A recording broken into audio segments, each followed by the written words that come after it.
तुकाराम महाराज, ज्या महान क्रांतिकारांनी या मातीसाठी आपले रक्त सांडले, त्या थोर महान क्रांतिकारांना अभिवादन करून मी प्रतीक नवले माझ्या भाषणाला सुरुवात करतो.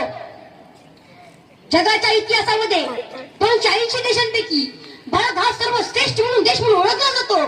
आपली संस्कृती श्रेष्ठ आहे. इथल्या भूमीला, इथल्या मातीला इंग्रजांनी गौरव करताना असं म्हटलं होतं, Indian culture is best culture in the world. हा देश परस्पर मते समान मानतो. अमेरिकेच्या शिकागो धर्म परिषदेमध्ये माझ्या बंधू आणि भगिनींनो, साथ घालणाऱ्या स्वामी विवेकानंदांचा, शाहू फुले आंबेडकरांचा आपली स्त्री प्रती जपली जोपासली म्हणून हा देश जागतिक पातळीवर स्वाभिमान अभिमान टिकून होता. पण आपली परिस्थिती काय सांगते, आपली वास्तविकता काय सांगते?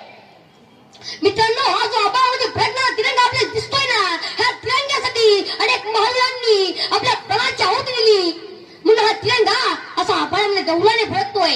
यामध्ये भगतसिंग, राजगुरू, सुखदेव, अरे तुम मुझे खून दो, अरे तुम मुझे खून दो, मैं तुम्हें आजादी दूंगा, असे मला शेवटच्या श्वासापर्यंत या मातीचे रक्षण करणारे नेताजी सुभाषचंद्र बोस या महान क्रांतिकारांनी या मातीसाठी आपले रक्त सांडले. या महान क्रांतिकारांचं आपण स्मरण केलं पाहिजे. अरे ताटातील घास आणि मुखातील श्वास ज्यांच्यामुळे घेत असेल, तर या महान क्रांतिकारांमुळे मी या महान क्रांतिकारांचं पुन्हा एकदा स्मरण करतो. इथेच थांबतो. जय हिंद, जय महाराष्ट्र. धन्यवाद.